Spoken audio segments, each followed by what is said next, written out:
I love a good sample, and today I'm going to show you an SEO case study from start to finish.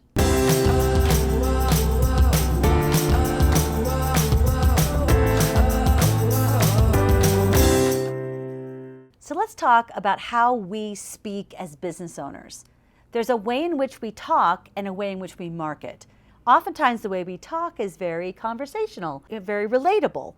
But then how we market is we turn into some kind of marketing creative genius, and we forget about just being relatable and ultimately findable. So I like to call this bubble language. We live inside our own bubble. And that bubble is all the things we create: unique taglines, unique logos, unique domain names, unique selling propositions, unique mission statements. No one cares. Only we care. Business owners love to geek out over logos. I can't tell you how many logos I've made in my professional career. I love a logo. Logotournament.com, good stuff. Check it out. Logotournament.com. Coming back, the bubble language is where we get so tied up in our own marketing rhetoric that we forget about what people are searching from the outside looking in. Remember, it's hard to see the label when you're inside your bottle. Hopefully a bottle of red wine, but whatever your thing is, right? We can't see the label because we're inside going, hello, you should be finding me. Look how cool I am. I'm making up all this creative stuff. You should come find me. But what happens is you just make yourself super unfindable because no one ever talked about that ever or never thought about that way. So we have to burst our bubble and move to what I call street language. Street language are the phrases that are already in play. You'll notice this with the English language. There's what I call word worms. Word worms slip into conversation. Do you remember like phrases like, maybe if you're from the 80s, you might remember gag me with a spoon, or rad, or totally, or awesome. Do you remember these? Now you hear words like literally. Literally has firmly adhered itself into our language. Everything is literally. Or maybe you've heard that expression, my bad. These kinds of things are what I call trending keywords. That's not street language. Trending keywords, they come and go in time. But a street language is how do people just talk about your business? Day to day, they go to Google, they're going to search for a problem, a resolution. We want to hear what that is. We want to put our ears to the ground. What are they saying? Let's listen harder. I always like to think of it, let's be a chief listening officer and not a chief marketing officer. We got to listen and then respond. So we're going to tap into the real phrases people search to solve problems, research, and get help. That's the good stuff. So you might want to consider pausing the video right now and write down some of your bubble keywords.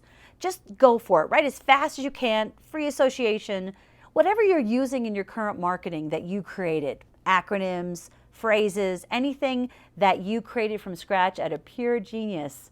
And a friend of mine once said, if it's not your genius, it's not your job. So we have to think about, what are you really good at? What do you really know?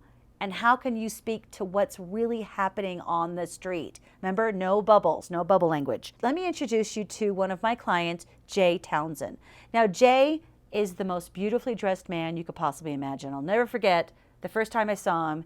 He comes walking down the hall. He's got a navy blue pinstripe suit, red tie, red kerchief, white shirt. I mean, he just looked dynamite. And I love a man in a suit anyway. So Jay and I were like instant friends. So Jay talked to me about, actually it was very funny because we were at a conference and we were in a session together and I was telling him about what I do. And Jay stands up and he's like, you guys are a bunch of snake oil salesmen. I have hired so many of you SEO people and never gotten a dime of results. And I'm like, game on. Like, I love when people say that because I'm like, I will turn you. I will turn you into a SEO convert. So what we did is we take a look at, he was a political consultant, Republican, big surprise, by how he was dressed. He was all red, white, and blue.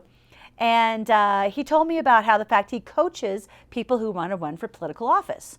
They want to run for mayor or governor or even president. So we had to take a deep dive. Now, what Jay's bubble looked like was jtownsend.com was his website. Candidate consulting is what he was calling his work. Training tools and candidate coaching. There is no search volume for candidate consulting and no search volume for candidate coaching. Those are words he made up. So again, we got to balance the creativity with the findability for Jay. So we did some free association around what he thought he wanted to rank for. And I just write super fast when I'm talking with clients. Here's some of the things he said to me. running for office, campaign fundraising, running for governor, campaign slogans, and presidential race. I'm like, ooh, I bet there's some good search volume there. So here's what we found, is when you are searching for something like running for governor, you're going to start, that's like the end result of what you're going to hire Jay from. But there's a bunch of little steps you might take. We call it path to purchase. So a path to purchase is where I might start at politics, then I might bump to political speaker, then I'm going to bump to running for governor, running for House, Senate, running for president, running for mayor, whatever those phrases are, that's where Jay needs to meet them. So he's got to meet them where they are. So anything like running for governor, running for mayor, that's all him all day.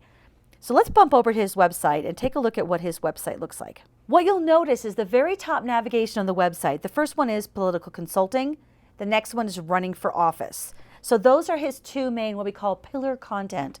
Now, if I go into running for office, you will see that we have a series of pages. We're going to come all the way down. You'll see running for local office. Here we go. So here's kind of the cheat sheet on his website is right down here. You'll see that under running for office, we have running for governor, running for Senate, running for Congress, running for state representative, running for mayor, and finally running for local office. Those are the exact phrases that his ideal customer are searching for. All we had to do is figure out what they were thinking, write content to meet that, and Jay's business has gone through the roof. And he is the best at what he does. So making him findable is only getting him in front of people who really want to work with him, which is the perfect match. So when you're thinking about it, remember that it's not about how you want to market your material. It's about how people are searching, and then you match your market materials to those searches. That's the game changer that makes findability truly work. Was that sample tasty? Ooh, I love seeing before and afters, the before and then the reveal. So I'm going to continue to focus on these reveals and show you the whole process from start to finish. Hey, if you love the content you're seeing today, I would love to talk to you about making your site the most findable online. Sign up for a findability review today. We'll pull back the curtain, we'll see what you're ranked for, and we'll figure out how we can make you the most findable business online. Links below.